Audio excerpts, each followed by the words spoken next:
Mateus é o irmão que sempre foi da igreja, não foi, Mateus? Vida inteira. Crente, pivete. Crentaço. O que você lembra, assim, quando você era mais novo, assim, cara? Meu, igreja, Jesus, tô aqui. Que é a primeira memória que você tem disso aí? Como assim? Deixa eu ver se eu entendi. Você, molequinho na igreja, pivetão. A primeira coisa que coisa que você fala, meu, eu estou numa igreja. Eu entendi aquilo. Você tinha 6, 7 anos. Cara, a primeira mudança forte foi dentro de casa, né? Meu pai se converteu primeiro. E ele ganhou de presente da minha mãe, quando se converteu, ela ficou sabendo, um soco na boca. Que ela era muito... Ah, que legal, não, mano. Legal, é que, mano, na nossa época, quando se convertia, nos anos 90, não era daorinha igual hoje. Tinha uma tretaça, né? Minha avó falava que minha mãe não era mais filha dela. Tinha muita treta na época. Então, revirou a nossa vida de cabeça para baixo, né? Aí, nessa conversão, minha irmã foi primeiro. Depois fui eu, né? Começamos a conhecer e Jesus começou a falar literalmente com a minha mãe. Literal, ela ouvia literal, assim. Ela varrendo casa, a gente pequenininho, daqui a pouco ela, não vou, eu não vou, tô falando que eu não vou. Ô mãe, a senhora tá louca, o que está acontecendo? Fica quieto, menino. E Jesus falava com ela, não vou, não vou. Então foi uma conversão muito, muito bonita, muito forte. E de lá para cá a gente continua na caminhada.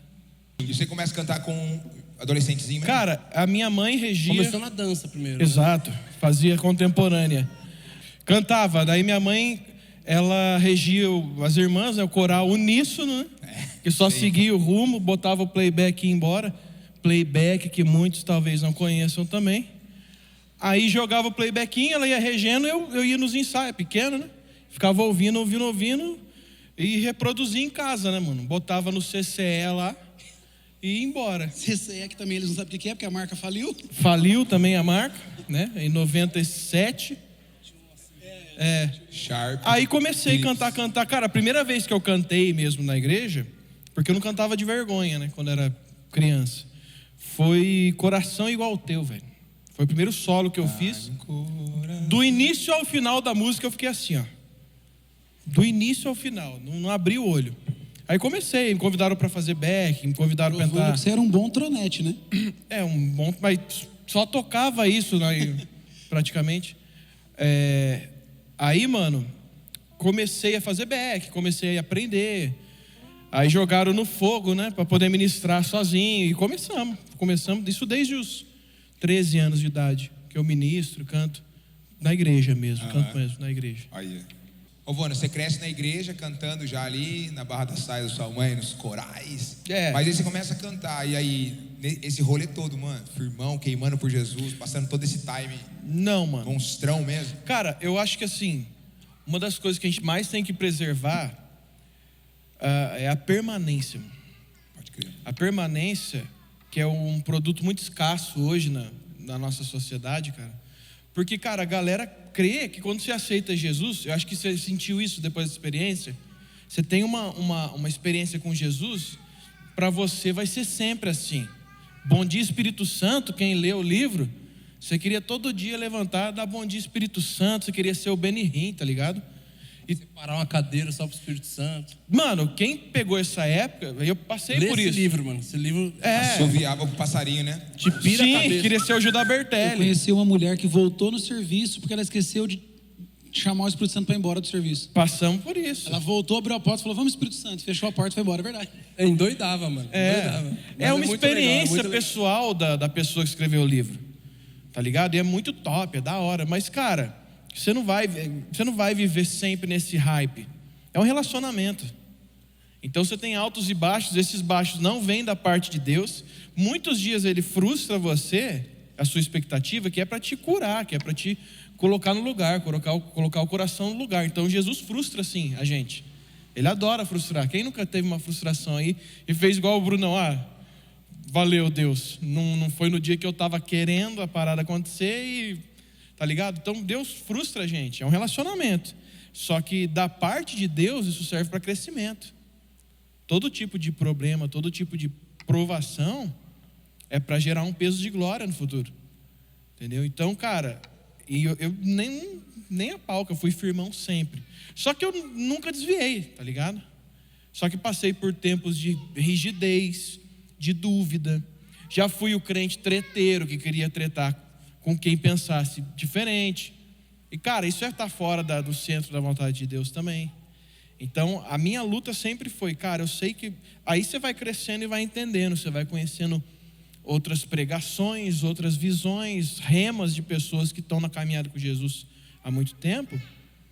E você começa a crescer em Jesus e entender que a permanência, ela é fundamental. Mesmo que não exista às vezes uma certa constância, sabe? Ou uma expectativa de um tipo de relacionamento que você quer suprir. Mas você precisa estar na busca, tá ligado? E passei por vários períodos, vários. Não tem jeito de não passar. A ideia é permanecer, né? E é legal que, mano, eu creio que a maioria aqui, se tem bastante crente velho aqui, parece que a gente passou por uma transição de meio que reconhecer Jesus. Uma cultura, quando eu cheguei na Poema, cara, nós não endeusamos o ser poemeiro, graças a Deus. É um ambiente muito, muito sadio isso pra gente. Porque, cara, nós não somos detentores da verdade absoluta. São casas e casas pelo Brasil que pregam o verdadeiro evangelho. Só que, cara, você tem um choque de cultura cristã muito forte quando você sai de alguns ambientes. Brunão, Medina, a gente é velho de igreja, cara. Já vimos de tudo. O Brunão, de caminhada de estrada, já viu muito mais. Tá ligado como é diferente o choque cultural. E é um desses choques culturais que te pegou, inclusive, para vir para cá, né? Então, cara, eu me senti um novo convertido de novo, cara. E mudando hábitos que eu aprendi até na igreja, velho. Eu aprendi hábitos na igreja que eu precisei me desfazer deles. Eu fui um carinha também que cresceu na Assembleia de Deus, sim, brincando nos corredores. Mas aí fui dar um rolê na adolescência. Mas, cara, tudo que acontecia de ruim, mas vinha mas muito forte. Não tinha como, né? Era tipo assim, nossa, eu tinha umas ideias. Jesus voltar agora, eu vou pro inferno, sabe? Eu tinha essas neuras mesmo, né? Mano, eu lembro que eu ficava em casa, e aí eu tava meio que não queria ir pra igreja. Adolescente já. Adolescente, não queria muito ir pra igreja, mas não saía zoar o barraco. Mano, sempre que meus pais atrasavam muito, tipo, chegava 1h da manhã, eu tava orando, mano, que eu achava que eles foram arrebatados. Não, mas Vuna, eu fiquei. Eu acho que toda criança. Todo mundo. Ó a Amanda balançando a cabeça. Mano, eu ia. Você também? Mano, nos anos 90. Mano, eu ia pra rua ver cadê o carro dos meus pais, mano. Pra ver se eu não tinha ficado. Nos anos 90 saiu o filme Arrebatados lá, mano. Nossa, então, exatamente. Mano, pôs medo em todo mundo, Falta mano. de teologia. Deixados para trás. Isso aí. Pôs medo Não é em todo traumático? mundo, mano. Tinha um punhal. Era isso aí mesmo. O pai atrasava. Cruz do punhal. Isso aí era terrível também. E a ideia da galera, Os demônios esses estavam filmes mortal, de medo, né? gente, é verdade isso aí. A minha mãe, pelo menos, a ideia era que a gente assistisse aquilo e ficasse com medo e se convertesse. Era a ideia. Não era ruim, você fala, nossa, que coisa. Mas é que não tinha tanto conhecimento. Se convertia na base do pesadelo. Do medo, né? Então, aí eu já falei aqui. Gritando. Em casa era proibido assistir assim, inferno é assim. certos canais de televisão. Eu cresci vendo essa cena, tá ligado? Pode falar o nome dele aqui? Eu vou falar o nome dele. Amém, não precisa. Não, né? Amém. Que não podia. Josué Arion. Com a pregação, o chamado. Pra quem não ali foi sabe, todos os pra quem não bonecos. conhece, não tá entendendo, nos anos 90 teve um pastor muito conhecido chamado Josué Arion, e ele trouxe uma mensagem que tocou o Brasil inteiro, a terra inteira, falando que tudo era do diabo. E aí queimaram todos os nossos bonecos. Queimaram todos os nossos brinquedos. Tudo era da nova era, não podia. Fiquei com a raiva. Todo mundo perdeu o brinquedo até hoje, gente. E aí, O segredo da história é que na igreja do Medina deram os bonecos pro pai dele queimar. Nossa, meu pai Porque ele era o diácono, ele líder levou dos tudo pra diáconos. casa. Medina brincava com todos os demoninhos lá. Ô, mano, o duro que é verdade. Meu pai era o líder dos diáconos. Então, tipo assim, mano, quando passava tipo no... A galera vinha, abriu o porta-mala do carro e descia brinquedo, e descia coisa da Disney, e descia. E tipo, era meu pai que era o responsável pra queimar. Mas, mano, sem brincadeira, na época deram um Super Nintendo pra queimar, mano. É tipo um PlayStation 5 hoje, mano, tá ligado? Você vai queimar um videogame? Mas falou, não, videogame não tem necessidade. Medina, você chega na igreja, né? Alguém converte, você chega na igreja, né? Mano, você não nasce ali. Você chamou ele de evangélico. Ricardo, só que na verdade o nome dele é Anderson. Tem essa aí que você não sabe. Anderson Ricardo Medina. Olha, eu vi pela Essa playlist daí, do Ricardo Medina do Spotify. Mas essa aí nem minha mãe, mano. Se eu chamasse de Anderson, Anderson, você ia se você chocar, já né? gritar Anderson, nem olha. Nem ia saber que era você. Ninguém, é só no documento. Mano, eu tô na igreja também desde os 5 anos de idade. Tipo, Faz uns 45 anos isso, mais ou menos. A primeira lembrança que eu tenho é de sentar. Eu sentava, tipo, quando era bem criança, sentava na primeira fileira e fazia a coreografia da época, o TikTok da época, mano, que era... Hominho torto. No culto. Que você gravou, meu Deus. Você quer spoiler, mano? Não, mas já saiu essa. É porque anos 80, no caso, faz tempo. Faz tempo.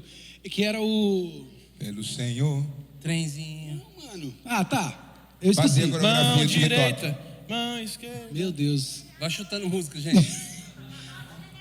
É Cristo. É nosso general. Nosso general. Também, nosso general é Cristo. Seguimos os seus Sim. passos. Era isso aí mesmo, era. Tudo velho. Era o TikTok dos anos 90. Como que era o Resistirá? Era tipo o Tchan. É o Tchan. Era tipo o Tchan. O pastor chegava... pá. O legal que hoje o Vona realmente ele tá o Diguinho, né, mano? Porque tem a banda, tudo. É o Diguinho certinho. Mas a primeira lembrança que eu tenho é essa, assim, da igreja. Eu, sei lá quantos anos que eu tinha, 6, 7. De estar na frente. E eu sempre gostei muito de louvor, da música também. Confesso que no final do louvor eu ia mais profundo para criança, né? 6 anos, não prestava atenção muito na palavra. Mas estava lá. Mas, mano, eu cresci na igreja. Cresci. Depois de um tempo também meus pais viraram pastores e tal, mas eu não sei o que é uma vida fora da igreja. O tempo todo, adolescência, juventude, nunca tive, desviei um mês nunca tive essa parada. Sempre, eu acho que o que a gente aprende de criança, se foi colocado no coração, acho que a semente não tem como. DJ, mano. DJ. Mas você é desde moleque assim, fala, mano, eu piro nas bolachonas lá? Não, foi depois de velho? Na verdade, eu ia falar que eu era do rock, mas eu ouço muito mais rock do que música eletrônica. Mas o que acontece, mano? Eu sou um cara que eu sou apaixonado em celebração, em festa, em... Aí sim, mano. Nossa, eu gosto muito, muito, muito, muito. E na verdade, aí já explica o porquê, né? E foi tipo assim, na época de, sei lá, eu tinha uns 18, 20, 19, 20 nessa época, eu queria trazer a galera, vamos supor, vai ter uma festa hoje do grupo de jovens, e não tinha o que fazer, a gente só tinha um CD Arrebatados Remix. Pode crer. Tipo, pisa no inimigo. Os primórdios da era, né? Era só isso aí. Aí, tipo assim, então tocava aquele CD a festa inteira. E festa de crente. Isso, nas festas da igreja que a gente ali. fazia, isso, Aí eu organizava as festinhas. Eu organizava, tipo, fazia panfletinho para dar nas igrejas. Mano, que época, né? Eu tô me sentindo um senhor, mano. Hoje você faz um post, mano. Quando o muro da realidade vem contra você... Não, eu tinha que rodar a cidade inteira dando panfleto para falar que ia ter uma festa sábado na igreja. E aí, mano, só tinha um CD. Aí eu falei, mano, eu preciso aprender a fazer música, mano. Porque as festas, tipo, tocava 7 vezes a mesma música durante a noite, tá ligado?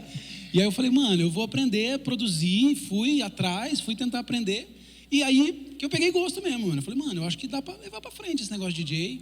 E, mano, deve fazer uns 15 anos que eu sou DJ pra mais, mano. Você tá com quantos anos? 35? 36. 36, tem uns 19, 20, então. E aprendeu como, assim? Juntou os equipa e falou, eu vou lá? Na marra.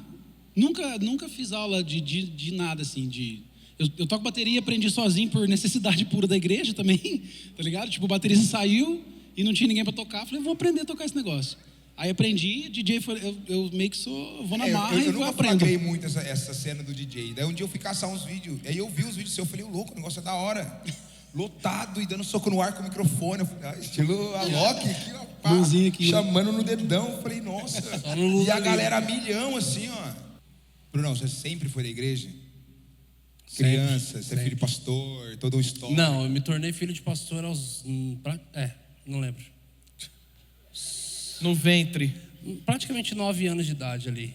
Eu acho que você tem as primeiras menções de estar na meus igreja, pais, cultos. Eles eram da igreja, mas eram muito envolvidos com a liderança, mas eles não eram pastores ainda, sabe? Eu peguei eles começando a liderar os jovens. Eu lembro das memórias assim, meu pai liderando o coral. Minha mãe também, as mulheres liderando ele canta as irmãs. tudo fora de tempo, ele liderava o coral. Muito bom. Mas, e aí você, jovenzão, filho de líderes, pastores, magro, contexto igreja, magro. Caramba. Faz tempo, há muito tempo atrás. Né? Faz tempo. E aí a gente sempre se envolveu com a igreja, cara. Eu quando eu era o rei de aceitar Jesus, cara. Todo apelo estava lá na frente. Eu aceitei Jesus umas 78 vezes, assim. Eu não aguentava ver alguém aceitando Jesus, que eu achava lindo, eu ia junto, já chorando, assim. Eu tô com o nome no livro da vida. Se apagar uma vez, eu tô lá mais um monte. E, cara, foi bem legal, porque a gente foi se envolvendo bastante. E teve um dia, com 7 anos de idade eu tinha, faltou percussionista na igreja, assim. Tinha nessa época na igreja tinha percussão. Parecia que a Ivete ministrava na igreja. Espanhol. Porque mas tinha muito, assim. Era tipo uns 5 metros de percussão. E aí eu lembro que não subiu ninguém para tocar. Hora do louvor eu subi sozinho, comecei a tocar. O líder do louvor já olhou meio bravo assim, ó. Essa criança começou a olhar para os diáconos assim, essa criança aqui, ó. E aí a hora que ele olhou, eu tava tocando certinho assim, eu tava tipo fazendo as coisinhas, tinha carrilhão que era legal. E aí eu nunca mais, foi assim, cara, eu me coloquei no louvor e nunca mais saí. E aí ficou. Ô Bruno, depois de você tocar a tumbadora lá e o líder olhar feio pra você, a galera já conhece a história, você começa a tocar um violão e tal. Aí você já tinha quantos anos? Aí dos 7 aos 9 foi percussão. Prodígio, né? De 7 aos 9. Dos 9 aos 13, 14 foi bateria. Aí foi a fase que eu me dediquei mesmo à bateria, estudava mesmo, assim. Assim, o primeiro ano que eu comecei a tocar bateria, eu já achava que eu estava tocando muito. Mas pra minha idade, eu tocava bem mesmo. Até a melhor coisa que aconteceu na minha vida foi ter aparecido um músico de verdade na minha vida. Foi um cara muito bom. O cara tocou com muita gente, não sei como, tocou pro Djavan, tocou pra uma galera, assim, o cara era baixista, ele era monstro. Ele estava indo para os Estados Unidos para tocar ele estava sendo contratado por umas bandas e bares de jazz lá nos Estados Unidos. E ele estava tudo vendido já da casa dele, só tinha sobrado uma TV, uma fita cassete. Ele colocou uma fita de VHS de um cantor gospel dos anos 90 ali que chama Ron Kenoly, que é sensacional. E, cara, ele teve um encontro com Jesus. Ele estava desviado desde a adolescência. Ele teve um encontro com Jesus ali, assistindo aquela fita.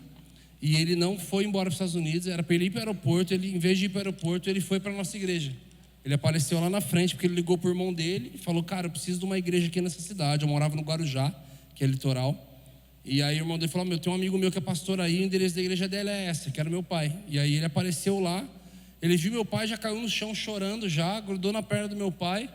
Meu pai olhou e falou: você parece muito o Joás. Falou assim: é meu irmão. Falou assim: nossa, filho, quero ter um tempo com você, mas eu estou atrasado para começar o culto. Tem violão aí no carro? Ele tem. Então pega e começa a tocar. O cara já começou a tocar no louvor. E ele saiu de lá pastoreando, assim, sabe, anos depois. E aí eu lembro que ele me sentou na bateria: toca aí, menino. Eu toquei, achei que eu mandei muito. Daí ele pegou a baqueta, começou a tocar, fiquei assustado. E aí ele foi um cara que me educou musicalmente, sabe assim. Então eu comecei a acompanhar ele. Então ele me deu essa educação sonora que eu acho que é o que falta para muita gente. Acho que é o maior presente da vida de alguém é procurar pessoas que sabem muito mais que você, ter um coração muito ensinável. É que hoje é um dia que só tem professor, né? Isso me esticou muito musicalmente. Então ali até os meus 14 anos de idade eu estudava de 5 a 6, às vezes 7 horas por dia bateria. Estudava muito mesmo. E aí eu tive um encontro com Jesus numa madrugada. E eu caí para o chão. Eu estava na minha igreja. 14 anos de idade eu tive meu encontro com Jesus. Eu nasci na igreja. Sempre soube. Eu também fui com 14 anos também. Aceitei Jesus 78 vezes. Mas eu fui entender o rolê quando eu tinha uns 14. Foi ali que eu tive realmente meu encontro com Jesus. Já tinha muitas marcas de abusos que eu tinha passado, sofrido e sexualizado muito cedo. Então eu vivia com muitos altos e baixos assim. Então eu sabia o que era o certo, sabia o que era o errado, mas eu lutava com toda a força da minha carne, da minha vida, para não cair em pecado. E eu não sabia que era ficar um ano firme assim. E aí eu ouvia testemunhos de pessoas falando que o relacionamento com o Espírito Santo era o que mudava tudo. E quando eu tinha 14 anos de idade, eu fiz um propósito de que eu queria ser batizado no Espírito Santo. Eu queria ser batizado com dons de línguas, eu queria falar em línguas, eu falava, isso vai me trazer mais profundidade no meu relacionamento com Jesus, isso vai fazer com que eu não caia mais, é isso que eu quero. Na verdade, nem relacionamento eu tinha, né? E aconteceram 2 situações. Eu fiquei muito doente, de saúde mesmo. Eu, com 14 anos de idade, os médicos falaram que o meu pulmão era de um idoso de 60 anos de idade fumante. Então, tipo assim, fiquei 3 meses sem ir para a escola, fiquei só na cama. Eu não conseguia sair, eu não conseguia andar. Eu fiquei 3 meses praticamente só deitado e no malemar só sentava para poder comer. E eu lembro que os adolescentes da igreja, eles foram em casa me buscar, cara, junto com alguns jovens, e eu não tinha relacionamento com a galera da minha igreja. Eu era o filho do pastor Zé Ruela pra caramba. Tô brincando, eu tinha coleguismo, mas os meus amigos eram da pista de skate. Você sabe como que é? Skatista. Então, mesmo, né? a minha galera era de lá, então eu chegava para tocar, era oi, tchau, paz, bênção, não era mal educado nem nada, mas meus relacionamentos de amizade profunda estavam no skate. Só que na época do skate ninguém foi me visitar, cara. Fiquei ruim, ninguém foi me ver. E só a galera dos adolescentes da igreja colaram lá para me ver, e aquilo começou a me marcar. E eu fui no culto, e naquele culto eu saí andando, cara. Eu saí curado. Praticamente assim, foi o start da minha cura, foi naquele culto. Porque a pessoa que estava pregando falou assim, ele pregou sobre Jó, falando como que Deus permitiu que o diabo tocasse na vida de Jó a partir de uma conversa entre Deus e Jó, né? Então ele falou assim, olha, muitas vezes Deus permite que algumas coisas aconteçam na sua vida, mas aquilo que era para o inimigo, o diabo, ele tenta colocar coisas na sua vida que é para te afastar de Deus. Essa era a conversa de Satanás com Deus, falando sobre Jó. Mas também a vida dele é legal, deixa eu tocar na vida dele que você vai ver se ele não passa a reclamar. E aí Deus deixou para provar o coração de Jó. E ele falou assim, mas aquilo que na verdade podia ter te afastado, ele pode ter efeito contrário e te aproximar de Deus. Satanás se acha muito esperto colocando situações na sua vida para te afastar de Deus. Mas se você mudar a ótica, aquilo que está vindo para te afastar pode ter o efeito contrário e te aproximar. Eu peguei aquela palavra porque a minha raiva era: meu pai ora por todo mundo e todo mundo é curado. Meu pai, cara, levanta, ele ora, eu já vi cego enxergar, já vi paralítico andar, já vi um monte de gente. E quando ele orava por mim, eu só ficava pior. Então eu vi que existia uma certa dependência dos dons e do chamado dos meus pais para comigo. Eu terceirizava isso. E ali eu saí andando já do culto, que eu fui carregado. Eu já saí andando, ainda com algumas debilidades, mas eu fui para casa e eu comecei a ter um relacionamento com o Espírito Santo. Eu comecei a agradecer, eu comecei a buscar minha cura direto com o curador e não com quem tinha o dom da cura. Eu comecei a falar direto com a fonte e ali tudo mudou, cara. Com 14 anos de idade, dentro do meu quarto, eu comecei a tirar as horas do skate e as horas das coisas para gastar tempo com o Espírito Santo, e fiz um propósito que até o dia tal eu queria ser batizado. E ali eu fui parando todas as práticas que eu tinha. Tudo que eu percebia que eu ia mentir, que eu ia exagerar, que eu ia aquilo, que eu ia... cara, tudo. Eu fui deixando de fazer as coisas, um caminho de muita santidade.